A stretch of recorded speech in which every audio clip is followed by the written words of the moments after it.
Ya, selamat sore teman-teman semuanya. Assalamualaikum warahmatullahi wabarakatuh. Salam sejahtera buat Anda. Semoga dalam kondisi yang sehat dan tetap semangat. Pada sore hari ini saya ingin share topik yaitu profiling. Dari kata profile.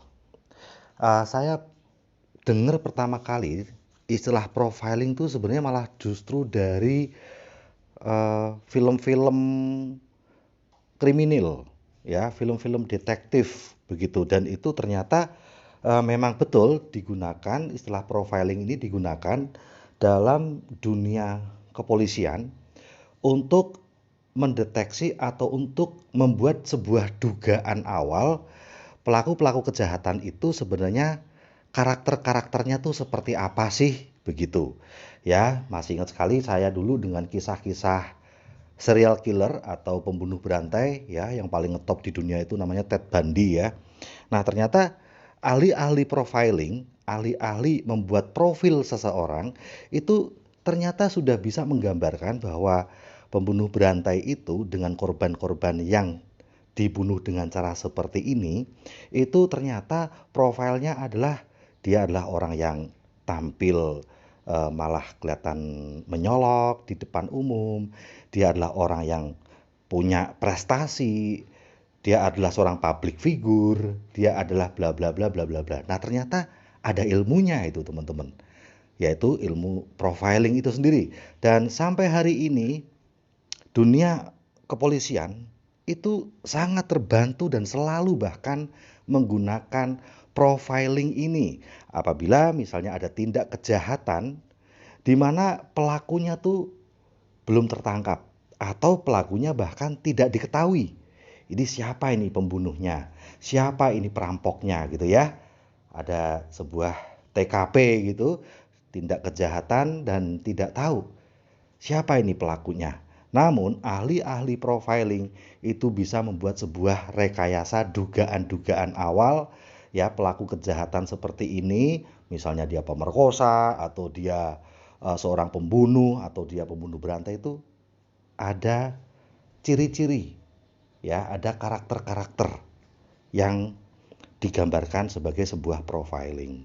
Nah, dan ternyata profiling kemudian berkembang bukan hanya digunakan di dunia kepolisian, namun juga mulai berkembang di dunia bisnis. Ya, akhirnya orang pun juga mulai belajar untuk membuat sebuah profil orang-orang yang akan dipilih di setiap bidang-bidang pekerjaan tertentu. Gitu ya, misalnya di bidang yang berhubungan sama masyarakat dengan komunikasi itu profilnya seperti apa ya. Misalnya berhubungan dengan dunia medis tuh profilnya seperti apa. Misalnya berhubungan dengan sebuah propaganda, kampanye tuh profilnya seperti apa. Itu ternyata juga berkembang. Dan tanpa saya sadari ternyata di dunia TNC pun juga ada profiling. Ya, kalau teman-teman belajar tentang prospecting, ya, maka kita juga akan belajar tentang FAST. Ya, FAST, singkatan FAST. Kita sebenarnya sedang membuat profile. Kita sedang profiling prospek mana yang paling potensial. F itu singkatan finansial. A itu singkatan ambisi. S itu singkatan supple dan T itu singkatan teachable. Ya, ketika kita ada prospek lalu kita cek F-nya berapa. Jika di bawah kita dikasih poin 1 secara ekonominya, jika sama dengan kita dikasih angka 2, kalau di atas kita dikasih angka 3, kalau jauh di atas kita dikasih angka 4. Kurang lebihnya kayak gitu. Ya. Nah, kita kasih angka berapa nih prospek kita secara finansial dibanding kita gitu ya. Lalu A, secara ambisi. Orang ini tuh ambisi dia untuk sukses itu apakah di bawah kita ya kita kasih poin 1. Apakah sama dengan kita ya 2. Apakah di atas kita ya 3 kan gitu. Ya, lalu S, supel, supelitasnya. Ya, kemampuan dia, keterampilan dia untuk berhubungan sama orang tuh gimana. Nah, istilah orang Jawa tuh gerapyak, mudah bergaul. Nah, apakah dia mudah bergaul kalau dibandingin sama kita gimana? Ya, apakah di bawah kita ya dikasih poin 1, sama dikasih poin 2, kalau di atas dikasih poin 3. Lalu kemudian T, teachable. Ya, apakah orang ini mudah belajar dan mau untuk belajar, punya kerendahan hati ya untuk mau belajar. Nah, kita kasih poin juga kalau di bawah kita ya kemauan belajar dan kerendahan hati ya satu. Kalau sama dengan kita ya dua. Kalau di atas kita ya tiga. Lalu kemudian kita jumlahkan dan kita ada total poin yang namanya SP atau skala prioritas. Lah, lalu angka-angka yang angkanya jumlah totalnya kalau nggak salah 4 sampai 6 itu yang kita ambil dulu. Nah, namun di audionya Bapak Rizky Kanata ada satu hal yang menarik. Di audio Bapak Rizky Kanata, beliau mengatakan, saya sendiri itu lebih prefer kepada F atau A, finansial atau ambisi. Karena begini, kalau ini tinggi ini bagus. Orang dengan finansial tinggi, ya ekonominya lebih tinggi dari kita bahkan, ya orang dengan penghasilan besar dan dia punya ambisi yang tinggi untuk sukses. Wah itu selesai itu sudah beres itu. Ya dia berani berkorban, dia punya kemampuan kekuatan ekonomi dan dia juga punya ambisi untuk sukses. Wah itu selesai sudah beres. Ya, nah maka ini akan jadi prioritas pertama untuk di prospek gitu ya. Nah, namun jikapun finansialnya di bawah kita, asal ambisi untuk suksesnya di atas kita, itu juga bagus. Itu kata beliau. Sehingga bisa kita lihat bahwa banyak sekali orang-orang dengan ekonomi rendah, ya penggali kubur, satpam, ya Pak Dimas Arimukti, ya Diamond apa tuh, pelayan Pizza Hut, gitu kan, ya itu sukses juga. Padahal secara ekonomi finansialnya nol karena ambisi untuk suksesnya tinggi, ya. Nah, dan jika pun ambisinya nol, ya kemauan untuk suksesnya nol, asal dia finansialnya tinggi juga beres, bisa langsung beli produk gitu, beli alat bahkan water purifier, ya beli MHCA, nggak masalah. Bukan untuk sukses karena mungkin ambisi untuk suksesnya tidak tinggi ya, tetapi karena dia punya kemampuan ekonomi. Nah itu kalau beliau memfokuskannya pada F dan A. Nah baik teman-teman, sekarang bagaimana dengan dunia TKW? Profiling seperti apa di dunia TKW yang akan menjadi gambaran tim TKW yang sukses. Bukan berarti ini pukul rata semua pasti seperti ini, tetapi ini adalah profilingnya. Ya, gambarannya kebanyakan tuh seperti ini gitu loh, kebanyakan. Ya, profiling tuh seperti itu, bukan terus pasti benar gitu ya, tetapi kebanyakan ya seperti ini. Nah, kalau saya boleh saran sama teman-teman, pertama, ya, saya akan cari nih prospek TKW yang masih ibu-ibu muda. Ya, bukan anak muda, tapi ibu-ibu muda. Berarti usianya kisaran 30 ke bawah. Ya, bahkan kalau bisa nih 25 ke bawah kalau bisa malahan. Oke. Nah, dan dia ibu-ibu, jadi masih masih muda tapi udah punya anak. Gitu ya. Ini profiling saya, teman-teman, ya berdasarkan dari pengalaman saya sama teman-teman para TKW, TKI. Nah, kenapa kok dia ibu-ibu muda? Kenapa bukan yang jomblo aja sekalian? Itu Mbak Nur Cahyati kan jomblo. Ya, masalahnya begini. Mbak Nur Cahyati itu muda, belum merit, tetapi dia nggak masuk profiling. Itu satu di antara 1000 mungkin. Karena kebanyakan yang masih anak muda, belum merit, belum punya anak, ya, itu dia kayak masih ugal-ugalan tanda kutip lah. Kebanyakan kayak gitu. Lebih banyak yang ugal-ugalan. Lebih banyak yang nggak mikir gitu. Untuk menyiapkan masa depannya gitu ya. Pokoknya, dapat gaji biur gitu ya. Nggak mikir nabung, nggak mikir sukses, nggak mikir masa depan. Wong dia juga mungkin baru aja gitu merantau. Jadi kayak, wah mau menikmati dunia lah. Apa kabar dunia? Sudah gila. Nah, jadi kasus-kasus seperti Mbak Nur Cahyati itu akan jarang ditemui.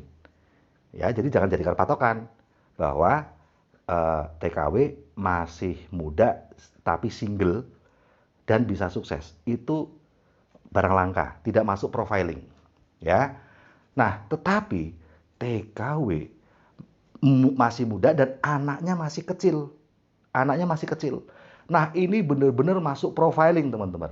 Ya, masuk profiling TKW-TKW yang gambarannya lebih banyak yang sukses.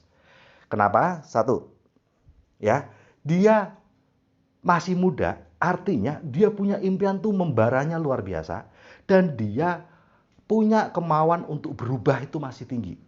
Ya, karena masih muda. Orang masih muda tuh masih wah, kemauan belajar membara, kemauan untuk berubah juga membara. Kenapa? Karena impian untuk sukses itu meledak-ledak gitu. Benar-benar meledak-ledak. Saya masih ingat ya zaman saya masih muda. Berarti saya udah tua ya. Tapi saya masih ingat zaman-zaman ketika saya mulai TNC dulu. Ya, di usia 26, 25, 26. Wah, meledak-ledak luar biasa. Begitu. Oke. Dan dia sudah punya anak. Jadi meledak-ledak tetapi ada tanggung jawab yang dia miliki. Ya, bukan meledak-ledak seperti kuda lepas dari pingitan, tidak. Meledak-ledak tetapi ada impian karena gue punya anak gitu, ya. Plus anaknya masih kecil, bukan anak yang udah gede. Ada loh yang emak-emaknya masih muda, anaknya udah gede tapi ini enggak, ini masih gede, masih ukurannya tuh masih mama kapan pulang. Begitu, ya. Masih mama kapan pulang. Ya, kalau anaknya udah tua gimana? Nggak bakal ngomong mama kapan pulang. Udah capek, dia udah bertahun-tahun sampai dewasa. Nanya gitu terus kan udah bosen ya, mamanya nggak pernah pulang ya. Akhirnya pertanyaannya adalah, mama minta uang. Kan begitu. Nah, kalau ini masih, mama kapan pulang? Masih bisa dibohongin gitu sama mamanya. Tahun depan ya nak. Iya ma.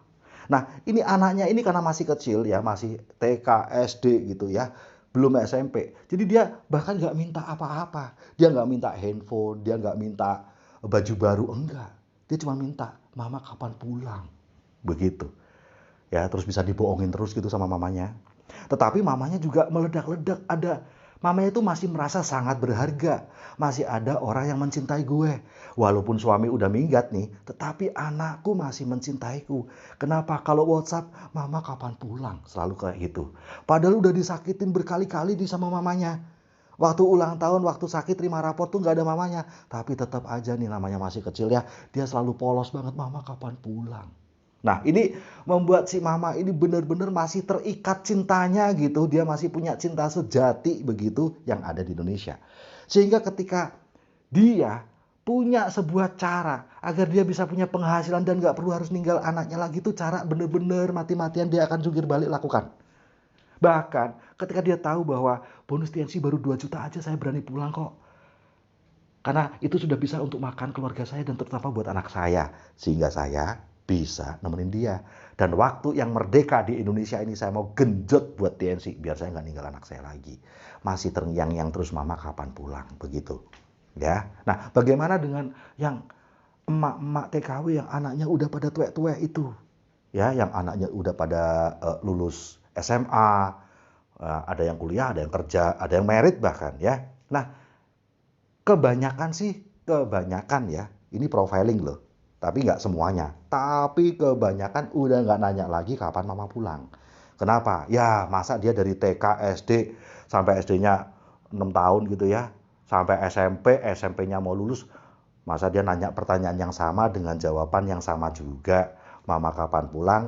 Jawabannya tahun depan, tapi tahun depannya juga tahun depannya lagi. Gitu kan. Maka ini udah nggak nanya lagi mama kapan pulang.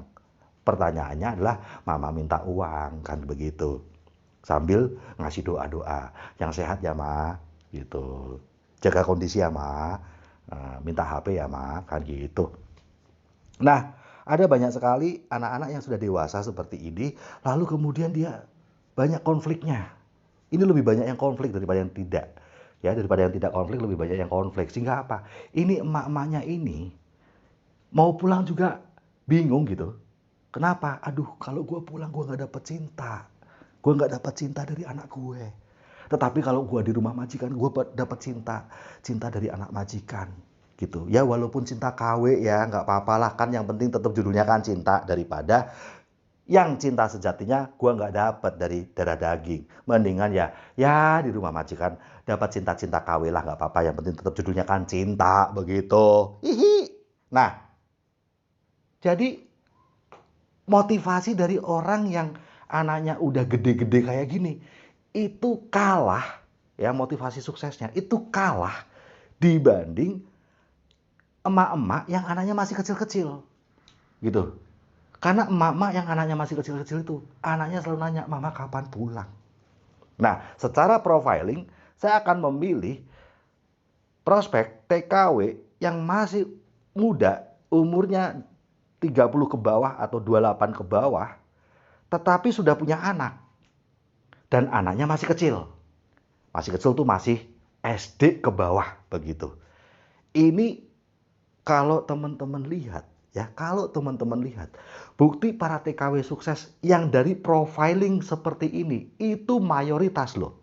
Itu paling banyak.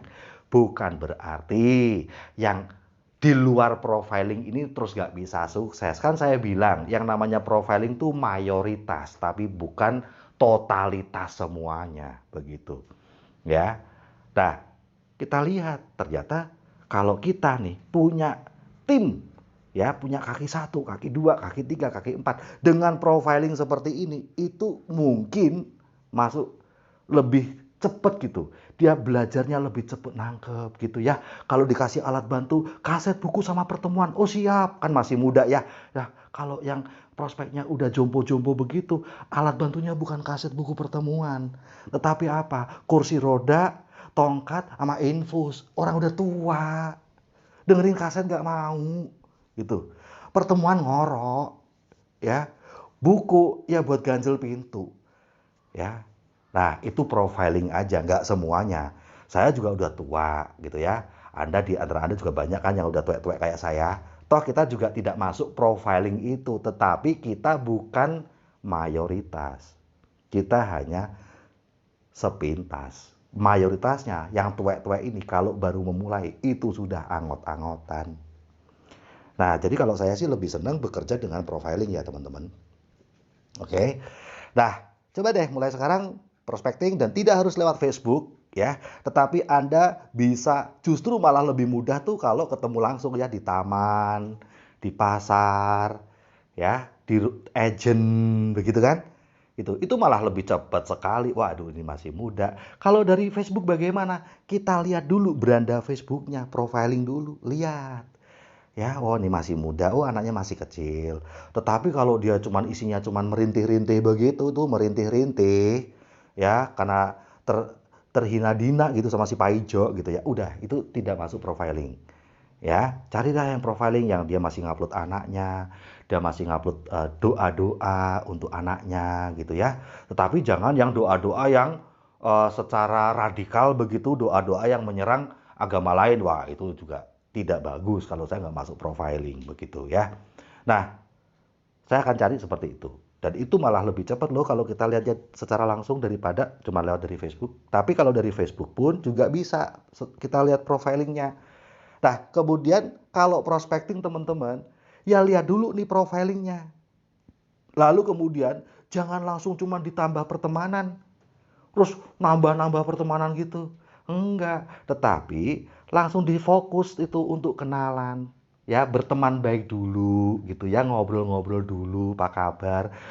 Kok tadi berandamu kok lewat di beranda saya, padahal enggak ya. Ya enggak apa-apa lah, itu kan cuman ini saja, cuman cara untuk berkenalan saja. Karena dia masuk profiling orang dengan skala prioritas tinggi dari latar belakang TKW. Begitu. Ya. Nah, setelah itu terus jangan terus ditinggal, terus ada prospecting lagi. Lah gimana ini ada bibit bagus malah Anda yang penting kan nambah pertemanan terus yang ini malah ditinggal. Ya kemudian diajak ngobrol, berteman baik, terus kemudian diajak ke acara follow up atau yuk ngobrol-ngobrol yuk sama tim bisnisku. Mau nggak nih tambah-tambah penghasilan, dapat tambahan duit nih, yuk cari tambahan duit yuk. Ini BBM lagi naik, sembako pada naik loh. Ya kan lumayan kalau kita dapat tambahan duit ya.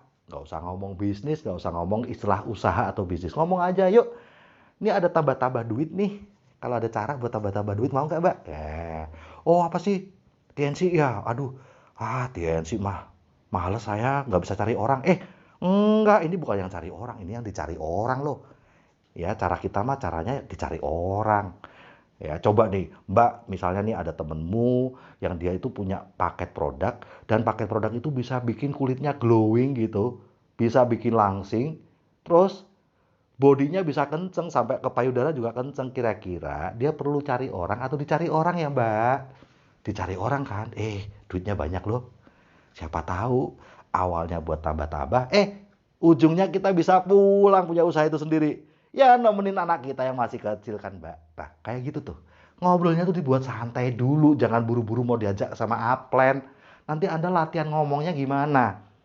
Ya, latihan ngomongnya harus bagaimana? Karena apa? Upline bukan orang yang akan mengclosing prospek Anda.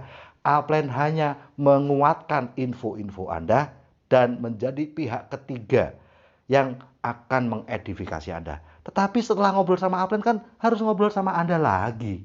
Nah, semakin bagus hubungan Anda dengan dia, semakin akrab Anda dengan dia, semakin gak enak gitu nolaknya. Mau ditolak juga nggak enak. Coba deh misalnya sahabat baik Anda jualan cendol. Ya, yang plastikan itu di saat hari Minggu pada liburan dia muter-muter di taman. Anda ini kebetulan nggak ketemu sama dia, tapi sudah minum cendol sampai kembung perut Anda.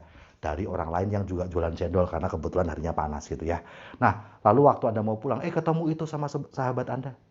Ya, Juminten, halo apa kabar? Halo, halo, halo. Kamu beli dong cendol gue. Teman Anda ngomong gitu sama Anda.